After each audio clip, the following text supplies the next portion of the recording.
Hello, my wonderful James. How are you? I hope you're doing amazing. If you're returning gem, welcome back. If you're new here, hello, how are you? Make sure you start the vibe, and if you like what you're listening to, then please feel free to like, subscribe, and hit the bell notification. So we're gonna continue with our Love is Blind review of episode 7 to 8. This is my second time doing this, and I am pissed. It was long, but the camera was not recording. So let's go in. I'm going to go much quicker than the first recording, and I'm not going to give you all of me. I'm trying to get this done. Okay, so the episode started with Karen and Megan just doing a 1-2 cha-cha-cha, 1-2 cha-cha-cha body roll. And I was like, ooh, love these two. They're fun, goofy, amazing couple together. I've always liked them together, and I think they're great. So now we go to Ashley and Bill. They're still talking about food. Ashley's talking about how food has helped her gain confidence. She used to be really, really small, and eating food and not restricting her diet has helped her gain confidence, become a little bit more fuller, and she really likes it. She doesn't want to restrict her diet. Bill is not here for it. He's not willing to compromise. He's not into this relationship. From day one, I said Bill is not it for Ashley, and I still stand by that. He is not it for Ashley. This man is not willing to compromise on anything. If it's food, he's going to shut it down. If it's her eating habits, he'll shut it down. If it's her career, he's going to shut it down. He's not willing to compromise. Ashley, run. I've already said this, and I'm going to say it again. Ashley, please run. So after that, we move to Voldemort and his bride, and they are visiting his place. She's talking about, oh, she can see herself living here. That man looks disgusted. And you know what? I am here for the circus. These two are a circus. This is a circus. This is not Love is Blind, and I am here for the performance. Yes. His family comes in. The lovely, the cute, and nice Caribbean family. Her sister pulls her for a chat, and she talks about how he laughs at everything, even so he's not really vulnerable, and she's going to have to give him time for him to open up. And I'm like, yep, you're going to have to be the long-suffering wife. We all knew this. What else is new? Voldemort's not opening up to you. He's not going to. He's immature, and so are you. And y'all are a perfect match. Honestly, a perfect match. Congratulations. I see nothing wrong here. She deserves it. So we move on to Bill and Ashley, and they're meeting Bill's father. Bill's father recalls Bill saying if he ever met someone who was a hostess, a flight attendant, or cabin crew, he was going to come home immediately. And again, I'm like, Ashley, run. I know she wants to get married and she feels like she's ready, but girl, Bill is not the one for you. I'm sorry, he's not the one for you. He might be a great guy, but he's not the one for you. And sometimes I feel like we need to know when to cut our losses and just move on. And Ashley does not know this. Ashley is holding on for dear life, and this man is just going along for the ride. Like, I know you can ask to be dropped off the show and just break up. You don't have to make it to the altar. Not every couple makes it to the altar, but you can ask for that, right? Bill, why are you here? Like, just break it off, please. Okay, so after that, we have the couple mixers where all the couple come in. The first couple to come in, Karen and Megan. Listen, when Megan is ready to turn head, she's going to put on the purple dress and just straw her stuff. And I am like, yes, Megan, purple is definitely your color. Yes. After Karen and Megan, so Rover and Cal come in matchy outfits. It's so adorable. I love it when couples wear matchy outfits.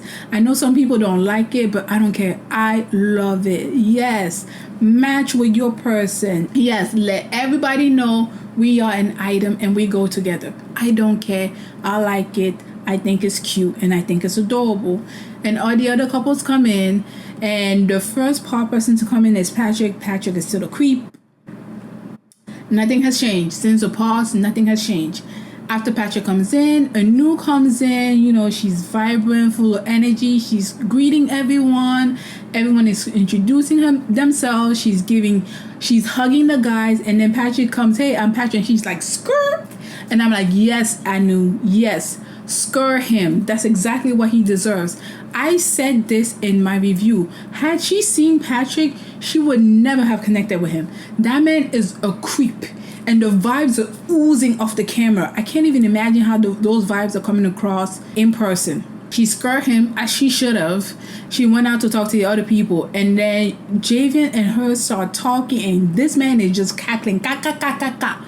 You can see all his 32 teeth plus gums. And what is so funny, again, like in the pause, cackling over air. What is so funny? And his bride is just fuming in the back, and I am like, yes, the circus performance, I'm here for it. I am here for it. I am here 100%. Now Sophie comes in, suspense music breaks down, the camera shifts to Megan. I'm like, it's not even that big of a deal. Like, Sophie is cute and Sophie is attractive, but I'm still going to stand by what I said. Kieran is mature. And I don't think he's going to fall for Sophie because Sophie is very immature. This is also why I didn't hold Cal's type to him, because at a certain age, people are going to pick partner based on character traits and not physical traits. Not saying the physical traits are not important, but I need to ice my knee. I don't have time to chase after you. You're not a kid. I could chase after you when I was in my 20s. But now, dang, I can't do it. I just want someone who loves and respects me. And that's it. And he has that with Megan. I don't think he's going to go chase after Sophie just because she's blonde. I don't think so. So a new polls Patrick up to talk, and I just want to play the conversation because I think she handled it very well. I'm quite what you see is what you get. That's me. I respect that. Which I feel like I've not had the same gratitude from you. Like, I've not felt that's been reciprocated. So I apologise for ruining your experience. You took the experience away from me, Patrick. You reassured me so much with your words. You bring me joy. My parents would love you. I'll look after you. I'll do all of this. That's not a lie. But then why not say you bring me joy, but I'm not feeling it? Why not let me know not early? Joy for the marriage. Why didn't you tell me that then? I did tell you that in the end. It's let me know then and there. You didn't let me know then and there. You're a liar. You're a liar. You're a liar. You're a liar. And she is absolutely right. Patrick, you're a liar, you're a liar, you're a liar with pants on fire, you're a liar with your pants on fire. She's absolutely right. You're a liar. Are you kidding? You wasted that woman's time. Patrick, Voldemort, and Voldemort brides are time wasters. They waste people's time. Just time wasters. Grow up.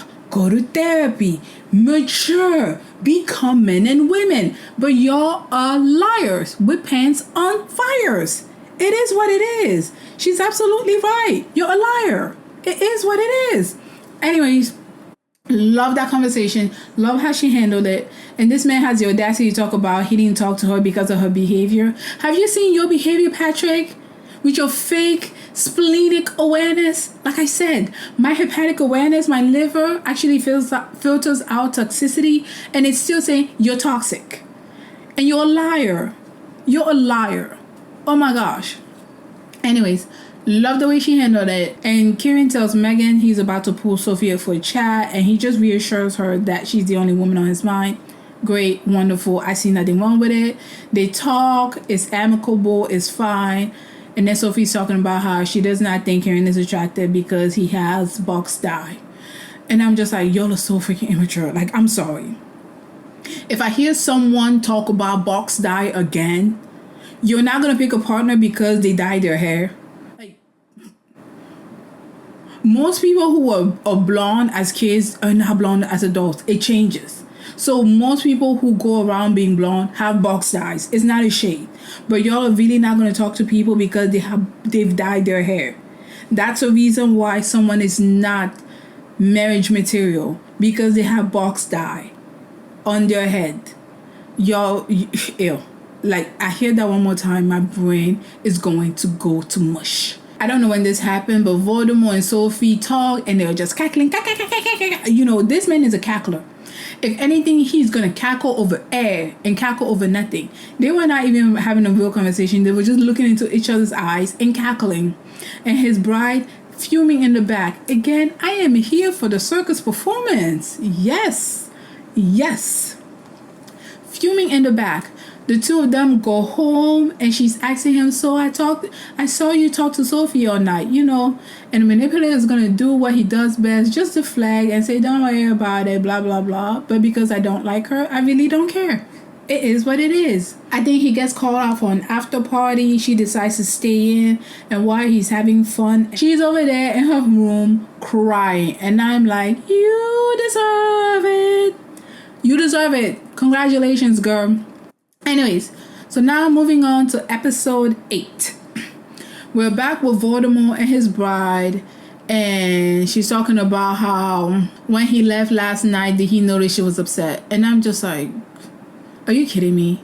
Like, women who do this, they do this to men and women. But it's just like, you really expect people to read your brain.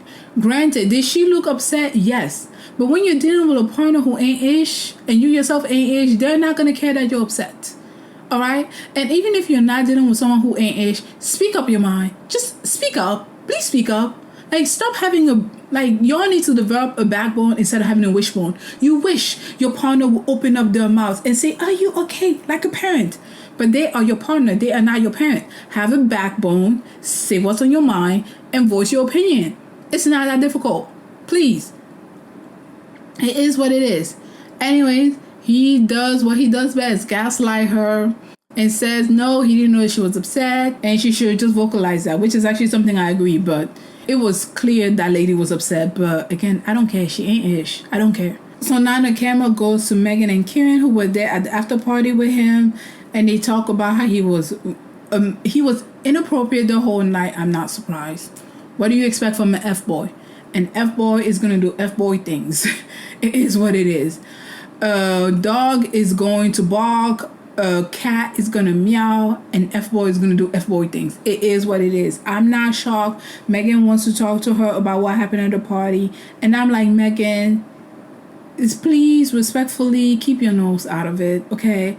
Megan is having a good relationship with Kieran, drama free, so now she wants to go help a friend out. And I'm like, Megan, don't do it. Megan, don't waste your time with it. Do not do it. She ain't worth it. This is what she wanted. She hates herself, and she got the partner who hates her even more. It is what it is. But Megan wanted to go talk to her friend, have a girl chat.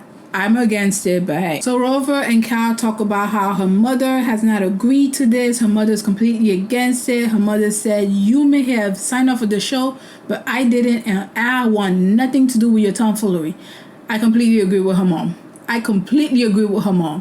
I don't care.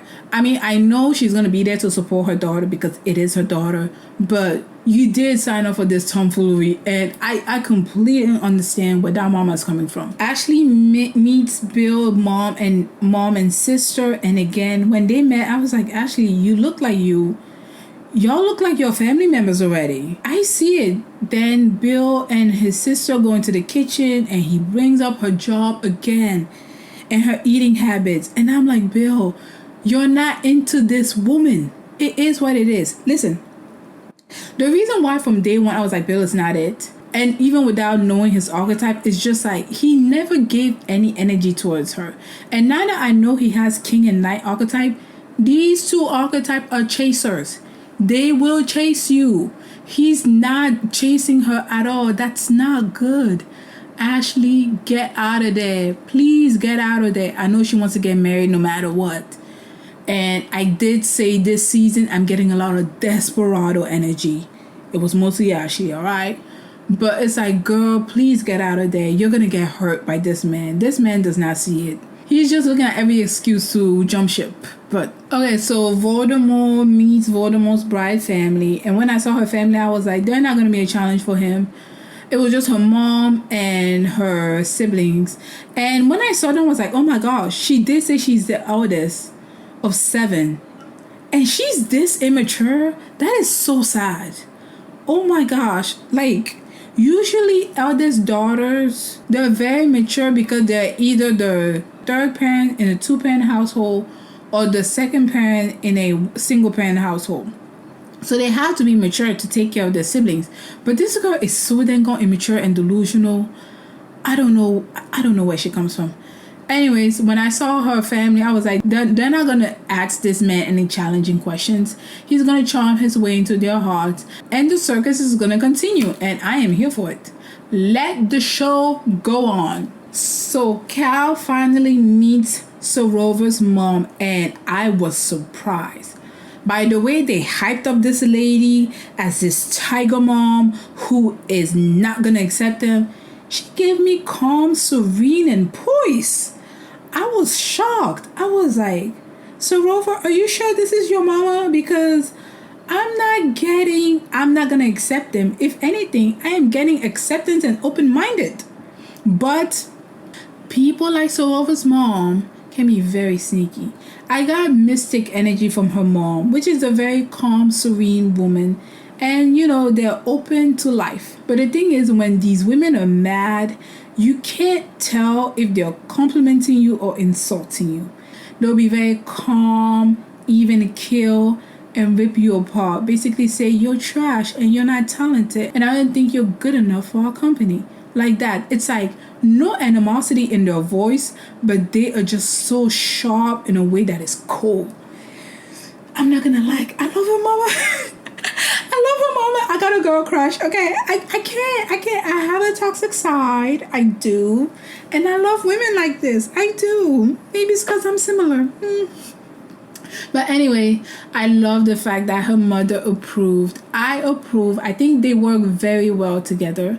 And I love the fact that her mother approved. Her mother is here for the relationship. And so Robert even said, if she wants to take on the ring and make the wedding, go ahead.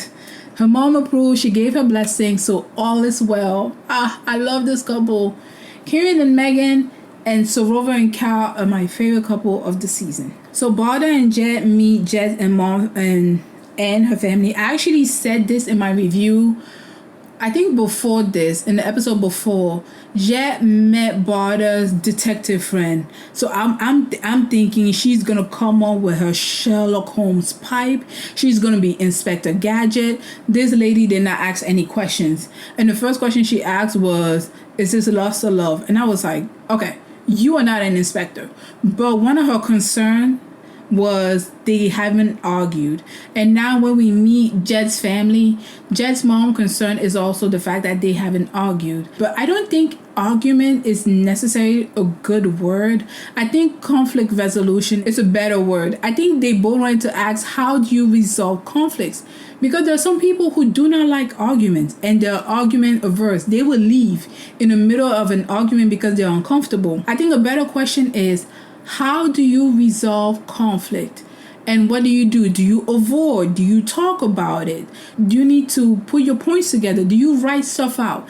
And I think that's really what the family wanted to hear, but that was a point of concern. For me, it wasn't really a point of concern. I don't think you necessarily have to argue, but you need to know how your partner resolves conflict. Are they avoidant? Do they want to talk about it right here and now? Do they need to jot down their points? Like, how do they resolve conflict? Or do they blow up? That's the one you don't want, but do they blow up? Like, how do you resolve conflict? And I think Jed and Barda, they just need to communicate again. But you know what? The weddings are coming up, so hey. Okay, so after that, Megan meets with Voldemort's wife, and Megan talks to her about how the night went and how disrespectful Voldemort was. I'm not shocked, not surprised. She tells her he was talking to the girls all night. We're gonna pretend like we're shocked, all right? And then Katisha says he's acting just like my ex. Well, duh. Of course he's acting just like your ex. What did you do to not attract your ex? Oh, nothing. A whole bunch of nothing. Because you didn't know. So it's like, I don't know. What do you know, Katisha? You know nothing. So she goes into her room, fake packs her bag. Voldemort comes out and says, what's happening? She tells him Megan told her he was talking to the girls all night. And this man is going to harp on the semantic of all night. When that is not the point. The point of the argument is you're entertaining other women when you are engaged. That's inappropriate. It's not the fact that he was talking to girls all night, but a manipulator, like I said, you gotta quote them exactly, otherwise they're gonna try and slip. And this guy is stuck on the all night just because he wants to slip out of this conversation. The conversation goes nowhere because Katisha cannot think for herself. She never knows. She don't know how to do nothing. She don't know that the sky is blue. She don't know nothing. All right. So the conversation goes nowhere. And later on, she writes this whack letter. She leaves it for him. And she exits out of the apartment because she has a wishbone and she doesn't have a backbone. Voldemort reads it, he rips it up. I would have just ripped it up without reading it, but he read it, okay. And then he's gonna pretend to be fake sad because she left him, just like she did with Demila. And I'm like, Voldemort, this is gonna be your storyline, huh? Oh my god, she's so indecisive and she can't make up her mind. How can she just change her mind like that? Okay, Voldemort, let me entertain it for a second. This is a circus, right? Let the show continue. Actually, don't let the show continue. I want these people off my screen, okay? Patrick is already off. I need these two to be off, please. After that, Cal and Sorover go out to a nice little dinner and they celebrate the fact that they have the backings of their family. They still love one another, and there's basically the rainbows and butterflies in paradise. All right, nothing to see here. A good relationship. Now the camera moves on to Ashley and Bill. They're swimming in this lake or river. I don't know what it is. And Ashley asks Bill where his head is at. She just wants to check in. This man says he's 50-50. Are you 50-50, Bill, or are you just out? Because I think you're out. But he says he's 50-50. Okay, let's pretend to buy that. Ashley is crying her eyes out because she's 100%. She's ready to say yes at the altar. And she doesn't like the fact that he said he's 50-50. I actually think he's out, but okay. 50-50 to spare her feelings. Right. I'm going to say what I said again. I don't see it for this couple. Never saw it for them, but hey. Here we are. So after Ashley and Bill talk, Voldemort invites Kieran and Megan to his house to, I guess, question what she told his bride. Megan is going to stand on business. I think Megan has protective mother energy. So Megan is going to stand on business. And she basically told him, hey, I saw you with girls. It was highly inappropriate. You went in a photo booth with Sophie, had a whole makeout session. Okay, she didn't out the makeout session, but she basically said, you were in a photo booth with Sophie. The curtains were closed, doing who knows what in there. And he's like, no, I didn't just talk to the girls. I was talking to Patrick. I was talking to this. Again, when that all night thing came out, I was like, oh, he's going to harp on this all night thing. And I don't even think Megan said all night. It was his bride who said all night because she has no freaking backbone. Anyways, Megan stood on business and she said, no, I only saw you with the ladies. I didn't see you with any guy. You were entertaining a whole bunch of women and that is inappropriate. She left that conversation as you should. When you're dealing with a manipulator, you're never going to get anywhere. Don't even waste your time. Just leave. Honestly, when you're dealing with a manipulator and you see the game, get up and walk out. Like, don't waste your time like that. And Voldemort talks to Kieran. He apologizes for making Megan cry. And he's still trying to lie his way through it. And it's like, Voldemort, you a liar. You a liar. You a liar. A liar with pants on fire. Come on. Voldemort, you a liar. He's still talking about how the curtains of the photo booth was open. And Kieran's like, no, they were closed. They were closed. We don't know what y'all were doing in there. Probably having a makeout session, but okay. You know, he didn't say that. He kept it cute. He was being a gentleman. He was like, no, it was closed. And Megan is absolutely right. And I'm standing by her. And I'm like, yeah, Kieran, stand by your woman. Anyways, that's basically how the episode ends. And there's this whole suspense music about who's going to say yes, who's going to say no. Really? No. Here's what I think. This is my prediction for the couples who are going to say yes. Megan and Kieran are going to say yes at the altar.